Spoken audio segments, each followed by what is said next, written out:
गलती आपकी थी, आप डरे।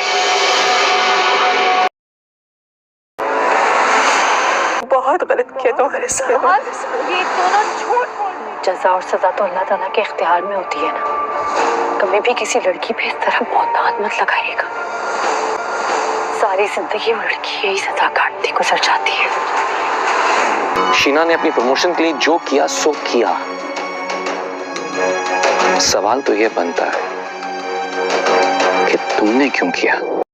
अस्सलाम वालेकुम व्यूअर्स। ड्रामा सीरियल कलंक बहुत ही इंटरेस्टिंग ड्रामा होता जा रहा है। उसकी आने वाली एपिसोड में एक बड़ा ही मजेदार किस्म का ट्विस्ट आने वाला है। तो व्यूअर्स, आने वाली एपिसोड में आप देखेंगे कि दुरैया की माँ को पता है कि दुरैया ने ही पैसे चुराए हैं, लेकिन वो फिर भी सारा के ऊपर इल्जाम लगा देती है क्योंकि वो सारा उसकी माँ को जलील करवा के घर से निकालना चाहती है। इसीलिए वो उन दोनों पर इल्जाम लगा देती है और बोलती है ये पैसे यकीनन सारा ने या उसकी माँ ने ही चुराए होंगे। फहाज और उसकी माँ बोलती है कि ये लोग ऐसे नहीं है और सारा तो ऐसी हरकत कभी नहीं कर सकती। रोमाना भी अपनी बहन से कहती है कि मैं अच्छी तरह से जानती हूँ कि भाभी कभी भी ऐसा काम नहीं कर सकती। पता नहीं आप हर काम का इल्जाम सारे उसकी माँ के ऊपर क्यों डाल देती हैं। जहाँ तक बात शक की है तो आप अपनी बेटी पर भी शक कर सकती हैं। हो सकता है वो उसने ही चुराए हो। जिस पर दुरैया की माँ कहती है तुम मेरी बेटी को कह रही हो कि उसने पैसे चोरी किए हैं।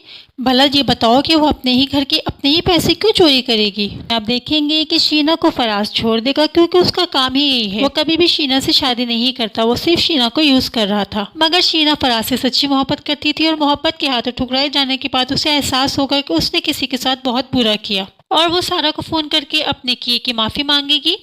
जिस वक्त सारा उससे बात कर रही होगी वहाज वहाँ पे खड़ा हुआ सब सुन रहा होगा और वहाज को रियलाइज होगा कि सारा तो बेकसूर थी, उसका तो कोई कसूर ही नहीं था।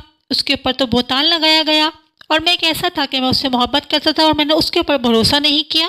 दूसरी तरफ सरफराज ने सारा को हरास करने का कारोबार अभी तक नहीं छोड़ा है। उसने जो सारा के साथ किया उस बात को लेकर वो अब तक सारा को डराते और धमकाते हुए आया है, मगर इस बार सारा भी उसको मुंह तोड़ जवाब दे देगी और इन दोनों की गुफ्तगू को दानियाल खड़ावत सुन लेगा और दानियाल को पता चल जाएगा कि सारा के साथ सरफराज ने क्या किया। आखिरकार सारा का सबर रंग ले आया। आहिस्ता ऐसा करके सबकी आंखों की पट्टी उतर रही है और सबके चेहरे बेनकाब हो जाएंगे।